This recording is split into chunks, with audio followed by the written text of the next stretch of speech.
Salut à tous la famille, comment ça va? Bonjour, bonjour. Hein. J'aime euh, rendre un bon verdict. C'est-à-dire, je ne suis pas de ceux qui sont toujours en train de accuser les Occidentaux du mal et en faisant passer les Africains pour des saints.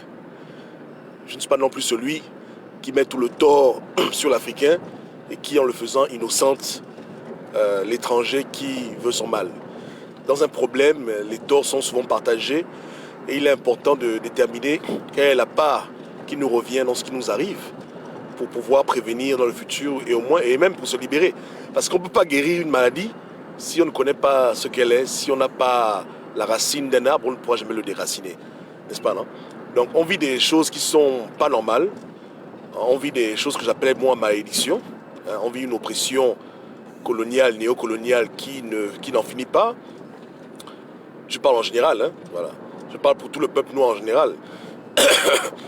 On a beaucoup d'ennemis. On n'est pas les plus riches sur Terre.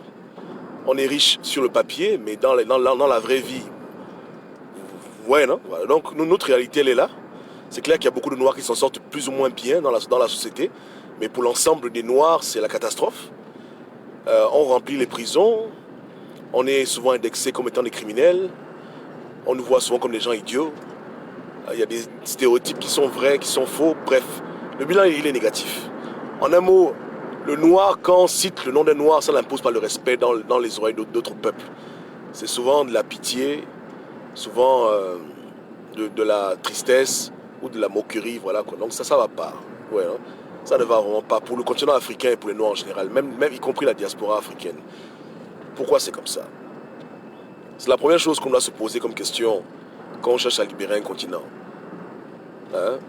C'est que tu te réveilles un matin, tu prends conscience et tu te retrouves avec des chaînes.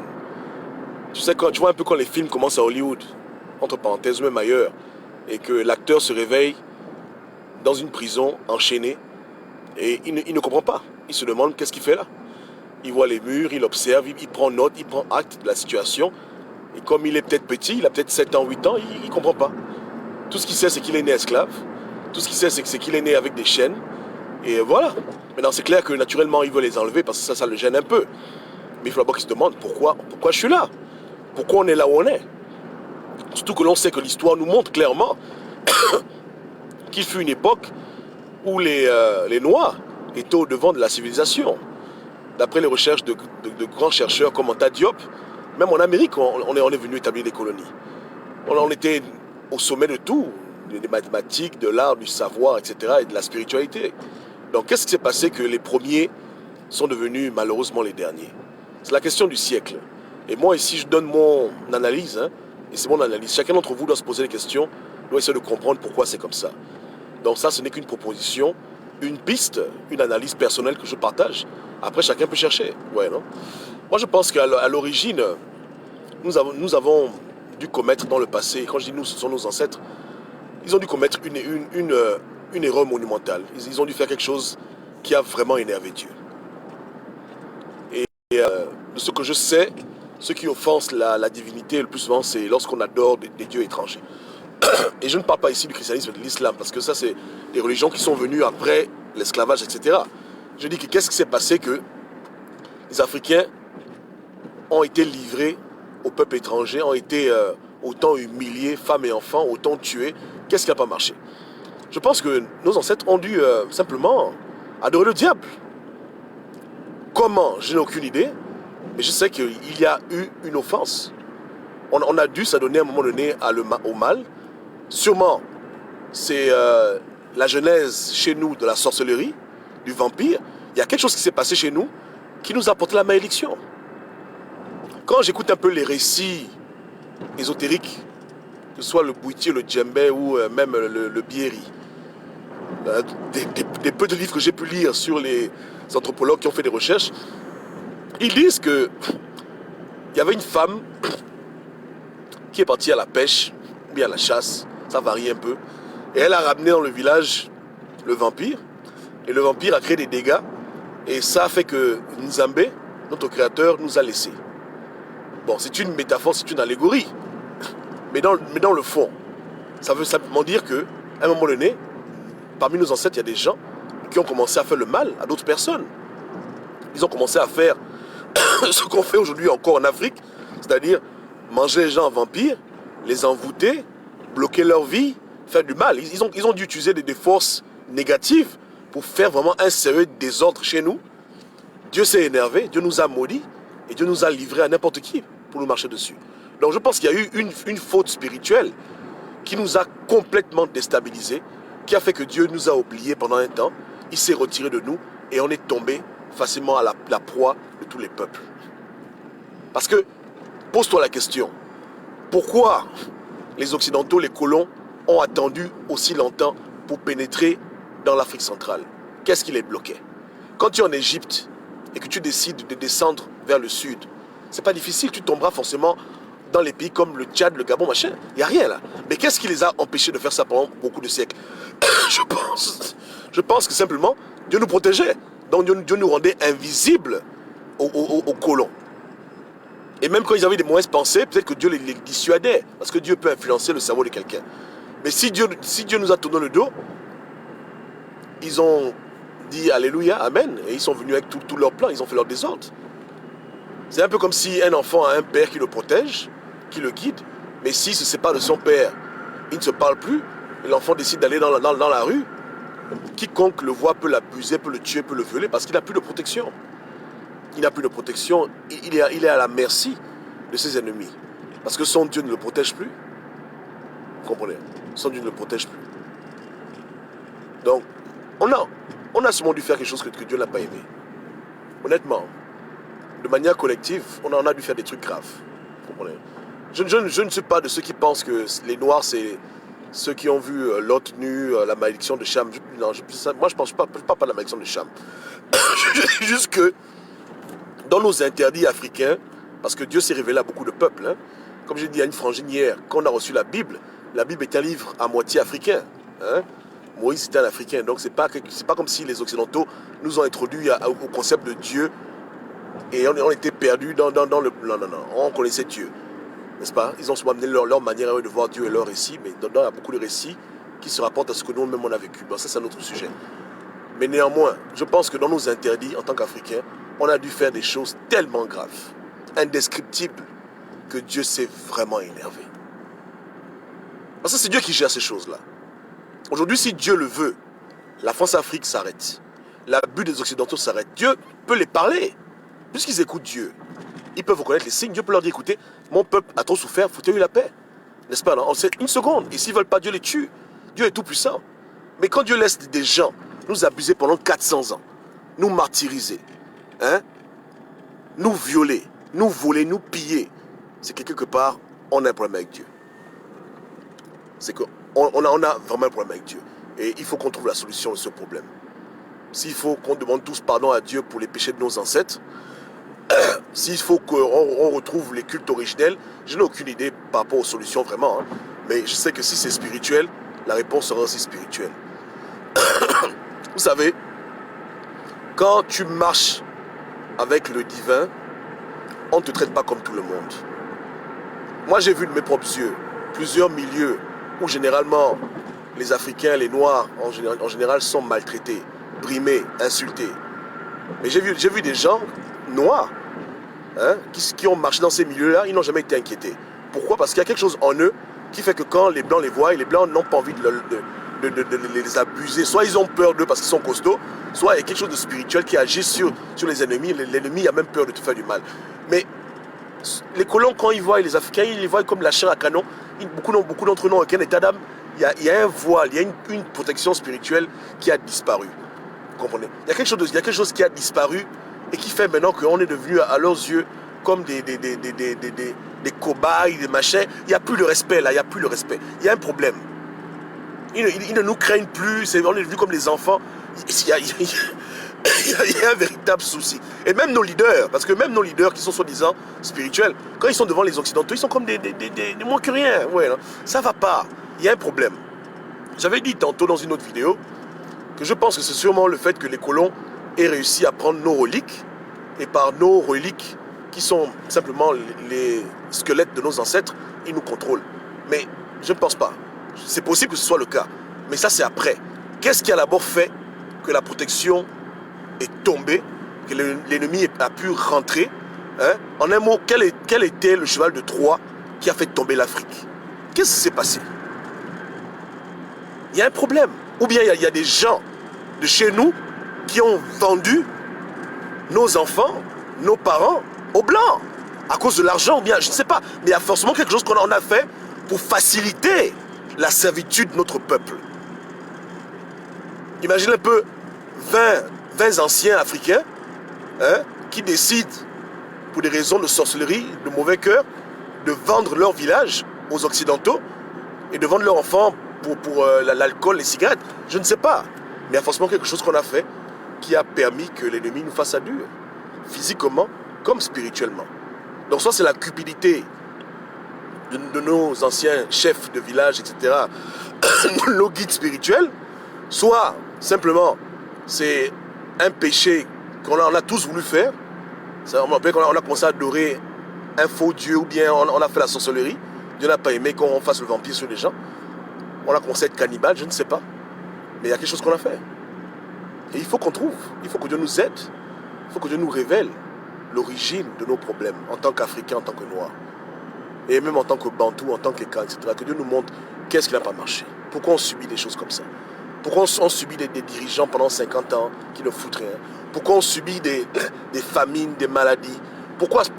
Bon, j'avoue que les choses sont en train de changer parce qu'il y a beaucoup de gens qui prient maintenant, qui se lèvent, qui s'insurgent pour repousser un peu la malédiction. Mais la malédiction, elle est là.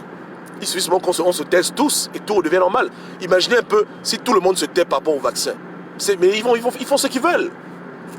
Aujourd'hui, beaucoup d'Africains se lèvent, ils parlent, ils dénoncent. Mais si nous tous on dit qu'on ne parle plus, que ce que les Occidentaux veulent faire, ils n'ont qu'à faire, ce sera la catastrophe. Si toutes les sentinelles décident de la fermer, imaginez un peu les dégâts. Ouais, non? Donc, qu'est-ce qui se passe? Qu'est-ce qu'on a fait? Que Dieu vraiment ait pitié de nous, que Dieu nous révèle. De manière individuelle et collective, que Dieu nous révèle la source de nos problèmes. Qu'il me dise à moi, qu'est-ce que mes ancêtres ont fait dans ma famille, qui fait qu'aujourd'hui, on souffre. Qui te dise à toi la même chose, en tant que clan, en tant qu'ethnie, en tant que contrée, en tant que continent, quelles sont les offenses qu'on a posées envers le Seigneur, envers Nzambé, qui fait qu'aujourd'hui, il nous a abandonnés. Qui nous a abandonnés pendant beaucoup de siècles. Dieu est dans nos vies de manière individuelle, mais il n'est vraiment pas dans nos vies de manière collective. En tout cas, pas comme on le souhaiterait. C'est pas encore ça. Ouais, non. Donc, il faut dépister ces choses. Il faut faire un diagnostic. Parce que sans diagnostic, on va être malade chronique. Aujourd'hui, c'est le Covid-19. Demain, c'est encore un autre Ebola, un autre Sida. Après, c'est d'autres guerres civiles, des fausses élections, mais que des choses vraiment médiocres qui sont réservées à l'Africain. Ouais, non? Jusqu'à quand? Ouais, non? Que Dieu nous fasse grâce de nous révéler ce qu'on a fait de mal et qu'il nous donne le courage qu'on comprendra de faire ce qui doit être fait pour qu'il nous restaure. Pour qu'il nous restaure spirituellement. Désolé. Donc, comment la première civilisation sur Terre est tombée? Je ne sais pas. Hein. Comment on se retrouve à être esclave dans Babylone? Parce que je disais hier dans mon post que la difficulté de nos jours avec les frères noirs, quand on parle de l'esclavage, c'est parce que l'esclavage qui est fait aujourd'hui de manière contemporaine n'est plus à l'image de l'esclavage qui était fait il y a 400 ans. Aujourd'hui, l'esclavage a changé de forme. Ouais, non? Il y a des esclaves qui sont instruits, qui sont bien éduqués, des esclaves qui ont différentes professions, qui sont chefs d'entreprise. Mais l'esclave est l'esclave. Vous comprenez? Hein? Voilà, c'est-à-dire que on ne gère même pas notre propre monnaie. Hein? En fait, quand tu pousses la logique loin, tu te rends compte que on est simplement des esclaves avec des privilèges, mais on est toujours des esclaves. Il faut le reconnaître. Peu importe ce que tu feras dans le monde occidental, peu importe les degrés que tu vas gravir, hein, tu seras toujours un esclave. Même si le colon te traite très bien, hein, qui te privilégie, qui t'élève un peu, tu seras toujours esclave. Il y aura toujours quelque chose dans ta vie qui va te montrer que tu n'es pas comme eux et que ta place est en bas. C'est vrai. Je t'assure. Hein. Récemment, on a vu la ministre Ndiaye qui s'était plainte, mais voilà. Elle pensait que quoi? C'est qu'à la fin, même si tu te retrouves même ministre dans le pays des colons, tu es toujours un noir. Tu vas te rendre compte que tu es toujours un noir, maman. C'est comme ça. Tu peux être tout.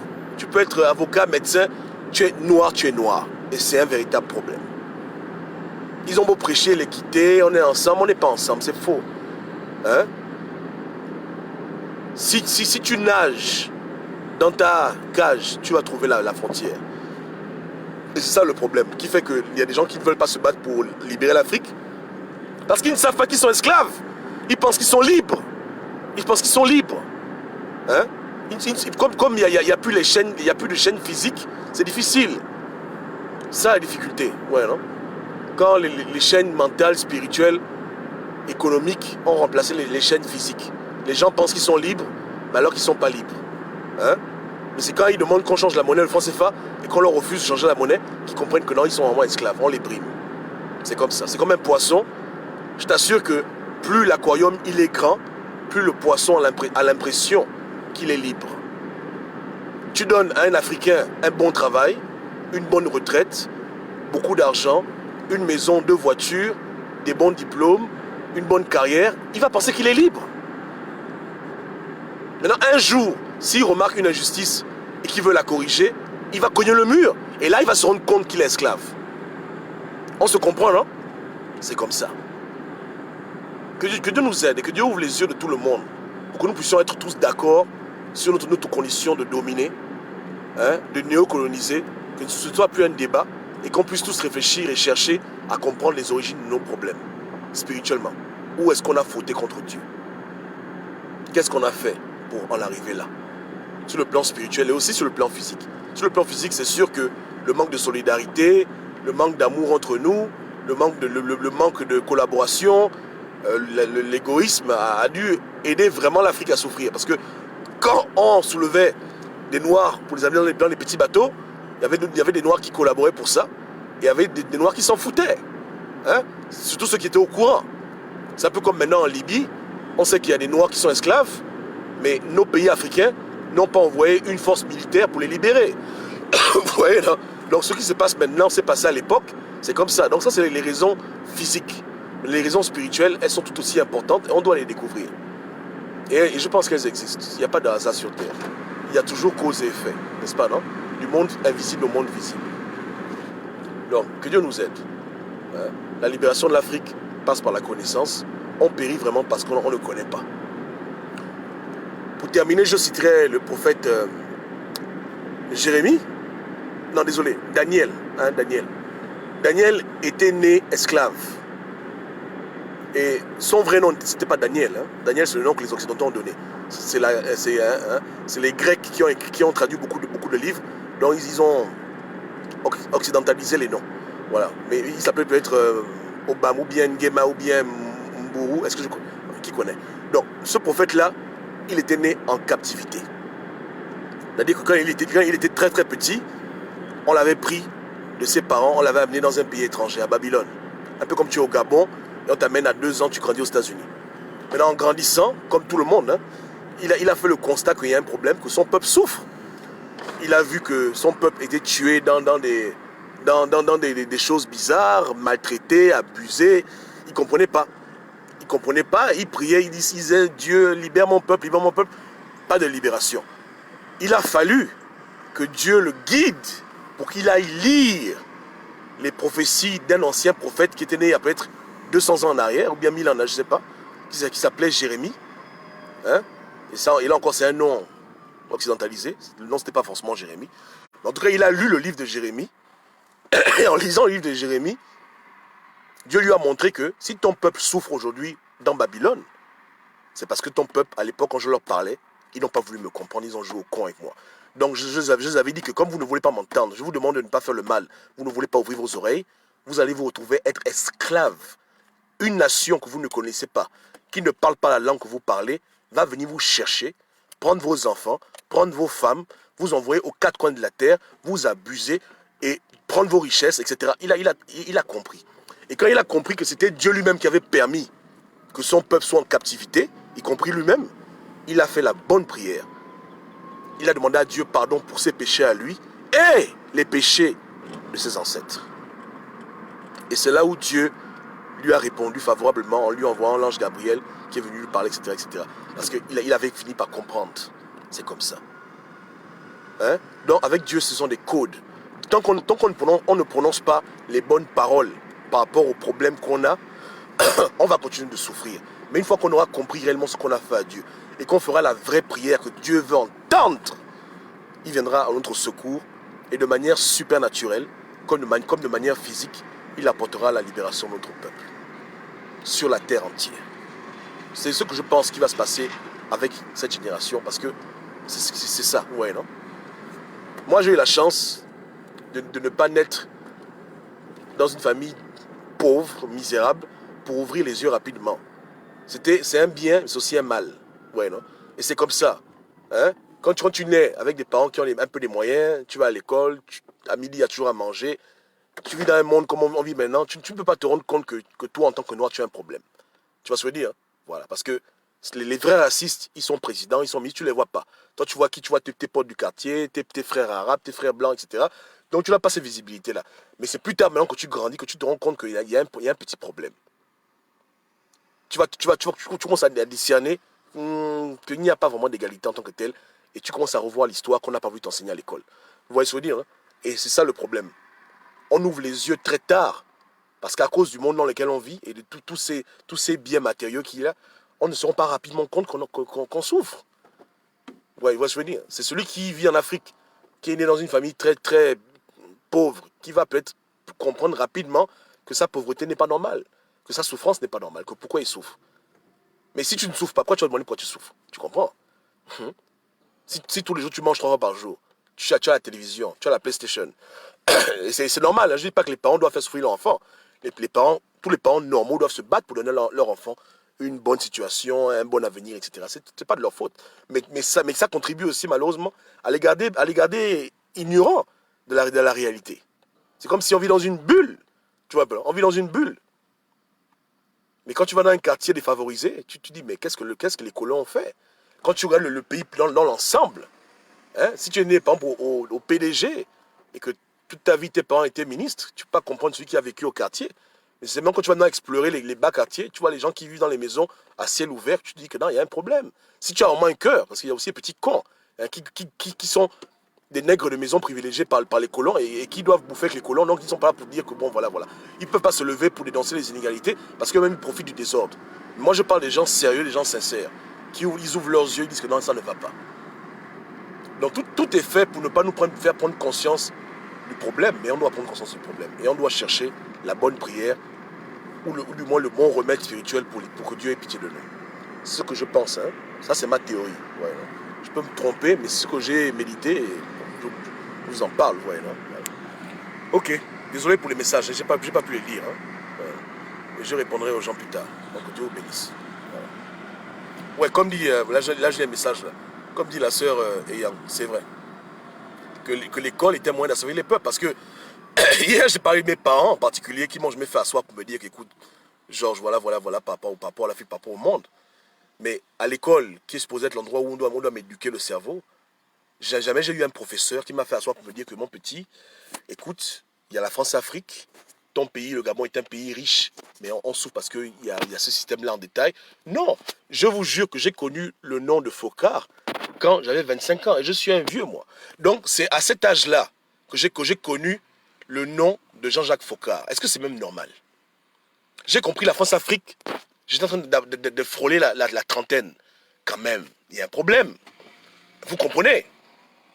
Tout le parcours scolaire au Gabon, du CP1 jusqu'au CM2, et ceux qui ont eu la chance de faire les études supérieures, on n'en parle pas de ces problèmes-là. C'est tabou, personne n'en parle. Vous comprenez? Personne n'en parle. Ce qu'on sait aujourd'hui, on le sait à cause de nos propres recherches, et on est en retard. Vous comprenez? Moi, je n'ai pas fait l'école. Je parle pour ceux qui ont fait l'école à long terme. Non! De la 6e en terminale, les gens sont ignorants. Les gens sont ignorants de la situation.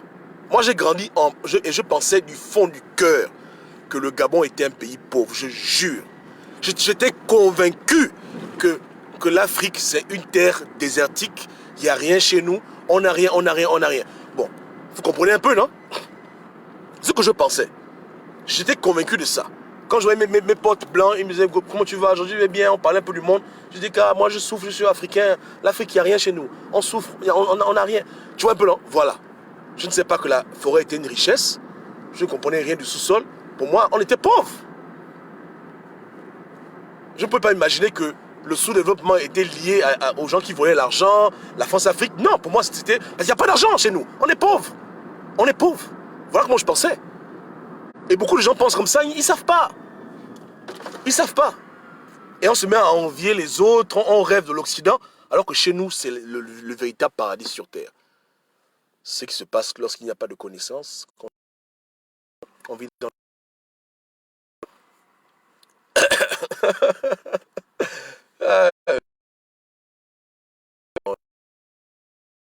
les cheveux blancs. Hein.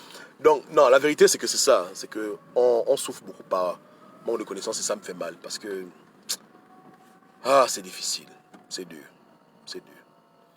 Et ma crainte, hein, c'est que notre condition s'améliore. Et ça me fait mal. Parce que si on est trop à l'aise,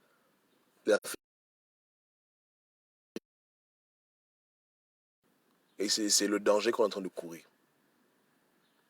Parce que le message qu'on dit maintenant ne résonne que parce qu'il y a des problèmes. Mais si les Blancs font un petit effort de nous blaguer, tuer, que tout va bien en Afrique, ils font un petit lavage, un petit nettoyage de surface, enlever les dictateurs, faire une fausse alternance. Ils n'ont qu'à faire un peu de comédie pour tous nous endormir. Tu comprends? C'est une aubaine pour nous d'avoir des gens au pouvoir. Je m'y pose parce que j'ai beaucoup toussé. Je disais que c'est une aubaine pour nous d'avoir des gens au pouvoir qui ne veulent pas partir, des gens qui ne sont pas faits dans le mal, parce que grâce à eux, on peut rêver, les gens pour dire, vous voyez ce qu'on vit, l'injustice, voilà. Mais si on avait des assassins fins, des démons intelligents, on parlerait de libérer l'Afrique, les gens diraient qu'on est fou. Vous comprenez, non? C'est ça le véritable danger. C'est-à-dire que si les Occidentaux font un petit minimum pour nous blaguer, beaucoup de frères africains ne vont plus s'occuper de ça. Ils vont dire que c'est fini, l'Afrique est libérée. Alors que c'est faux. C'est vrai, hein? Et c'est ça qui me fait peur. Ouais, non? C'est ça qui me fait peur. Et j'espère que Dieu va nous en préserver. Parce que nous, on veut la vraie libération. Hein? On veut pas la comédie. Vous comprenez? Mais souvent, quand l'esclave a trop souffert et qu'il a trop soif, même quand on lui donne un peu de pipi, il va boire.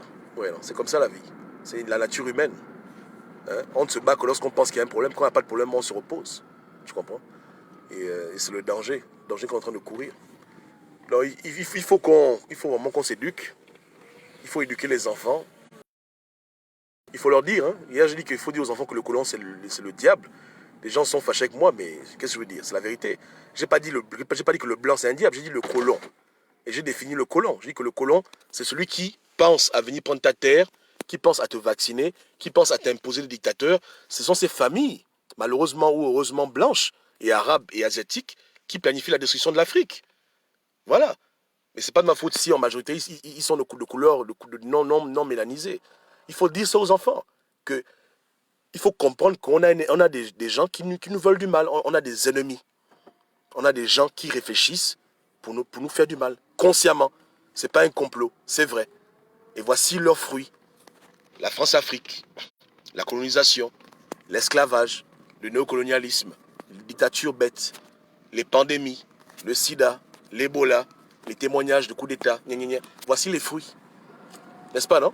Au-delà des débats, hein, voici les preuves. Qui est derrière tout ça?